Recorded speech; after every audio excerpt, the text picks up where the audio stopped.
que ce soit dans les médias populaires comme la presse écrite ou la télévision, ou encore dans les publications scientifiques, on s'interroge et on s'inquiète de plus en plus sur les conséquences sur la santé humaine des champs électromagnétiques. Il y a beaucoup de gens qui souffrent de problèmes de santé, de cancer, de problèmes de concentration, même d'une intolérance ou même d'une allergie à ce type de champ. Vous avez déjà sûrement entendu parler d'un voltmètre qui vous permet de déterminer si une prise de courant est active. Mais sachez qu'il existe aussi un appareil de mesure semblable, mais qui mesure, lui, les champs électromagnétiques.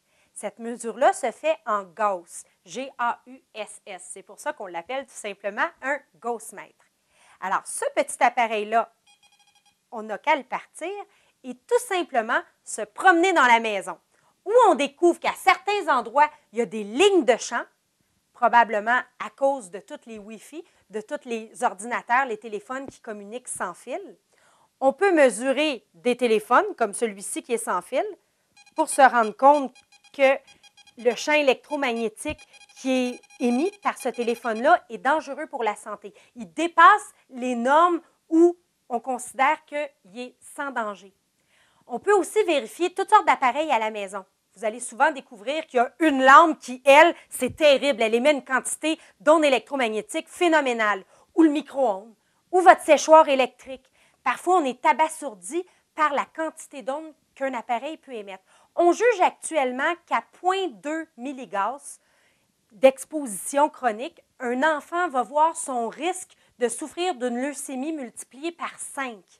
Il y a certaines personnes chez qui je me promène et que je passe l'appareil au-dessus de leur lit et on se rend compte que le niveau atteint facilement 0,2 ou 0,3 milligauss. Ces gens-là, s'ils ont un jour un cancer, même s'ils sont traités, juste à être exposés de façon chronique, va les sensibiliser et faire en sorte qu'ils sont beaucoup plus à risque d'avoir d'autres problèmes de santé, soit des maladies dégénératives ou des cancers, avec ce type d'exposition-là.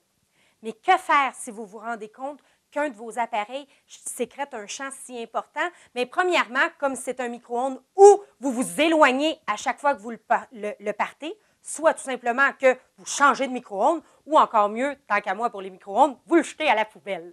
Alors, c'est 3 solutions. Si jamais, au-dessus de votre lit, par exemple, la tête de lit, vous vous rendez compte que l'exposition est au-dessus de 0,2 milligauss, il y a 2-3 solutions. Vous pouvez vérifier s'il n'y a pas une prise de courant qui va émettre un champ important. S'il n'y a pas une lampe qui est défectueuse, simplement, dans un tel cas, vous pouvez enlever la lampe ou débrancher tous les appareils électriques qui sont situés tout près de la tête du lit.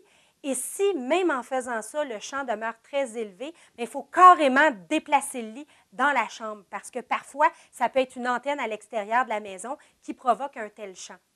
Alors, selon moi, toute maison qui se respecte devrait posséder un Gaussmètre pour vérifier s'il n'y a pas des éléments qui sont très dangereux pour la santé, parce que là, on parle vraiment d'une exposition au quotidien, une exposition chronique. Si vous avez des enfants, c'est fondamental parce que leur développement cérébral et le développement de leur corps n'est pas terminé. Alors, c'est une des pires périodes pour être exposé à un tel champ. Mais même chez l'adulte, je pense que personne qui veut augmenter son risque de souffrir de problèmes comme des maladies dégénératives ou des cancers, alors que la solution est tellement simple.